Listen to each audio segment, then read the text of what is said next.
And good morning once again, options traders. Welcome back. And I hope everybody had a great weekend. And in these markets, we've had a lot of turbulence. And one of the most commonly asked questions is traders wonder if it's worth buying put options as insurance. And this is a question I get a lot from people. And unfortunately, there's no real right or wrong answer. So I'm not going to take a side as to saying that you should or shouldn't. What I want to do in this video is to just show you the major concern and why in most cases it's not going to pay off. So here's the thing, protective puts is really what we're talking about. You've got shares of stock and you're buying puts as insurance. So the idea of buying insurance when prices fall sounds good, right? It seems to make sense. Hey, prices are going down, no problem, just slap on some puts. Yeah, if it were only that easy. You have to remember that the market responds by raising these put premiums. Anytime that the market senses that, let's say, a stock price is going up, then they will raise the prices before in anticipation of that. If they sense that prices are coming down, they will start to short it, or they will start to raise the put premiums. The market is forward-looking. So the first thing to understand is that the idea of buying puts isn't for free. And by the time that you recognize that the stock price is falling, it's probably fallen quite a bit, and that means there's probably going to be some very hefty put premiums. But that's not the worst of it. The bigger issue is when you close. So I've talked about this concept in a previous video on the risk of getting out and then back in, which is really, if you think about it, the same thing that you're trying to do with protective puts. When you buy a put, you are negating those deltas. You are effectively trying to flatten or at least mitigate those losses. So in a sense, you are getting out. And so here is the big issue. Let's say that you have the stock, it's trading up here somewhere, and it's trading along, and all of a sudden it starts to fall. And it breaks a certain, maybe a support level, but for some reason this is a level when you think, oh, I need to go buy puts. Well, again, by the time it has made this fall, those put premiums are starting to get jacked up. Why? Because everybody sees that they're falling. Nobody wants to sell these and not get any money for them.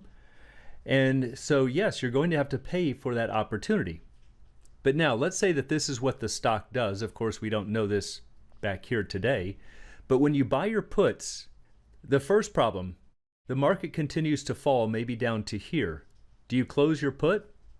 Probably not. After all, you've already seen the market fall from here to here. It's continuing down. You're thinking it looks like a brilliant move. Of course, you're not going to want to let that insurance go. But then you're going to start getting little twists like this back in the opposite direction. So now the question is, do you sell here? Close that put? A lot of people will. And the reason is they'll see the nice big profit that they had down here and it's starting to get chipped away at, and they go, oh, you know what, I had this big profit back here. Let me close it while I still have some money.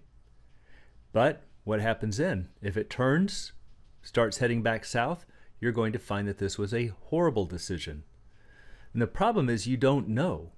You don't know where those turns are going to be or how long they're going to be.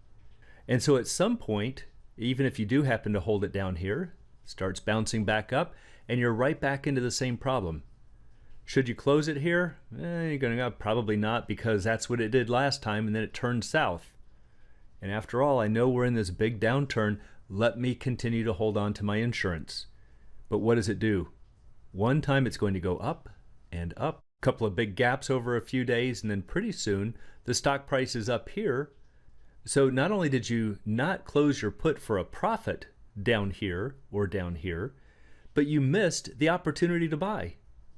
And so even if you don't have the money to put more shares of stock on or stock replacement, you can always do vertical spreads. And those are most likely going to pay off a lot more than the idea of trying to buy puts and hope that you can time it to get in and to get out at the right time. So again, I'm not going to say that it's necessarily wrong, but the thing that I find that traders overlook is really the big risk. And that is you must be right twice. It's exactly the same problem again as getting out of the stock position altogether and then back in, because that's effectively what you're trying to do with the insurance. So you must buy the put at the right time, and you must also sell while it's profitable. See, buying the put just because prices are coming down, yeah, there's a good chance you might get some follow through, but that doesn't mean a single thing. If you're buying it, you're doing it to try to get some money out of it. And that means you also must sell while it's profitable. But sell too soon or too late, and the insurance doesn't pay off. There are much better ways to make profits from falling stock prices.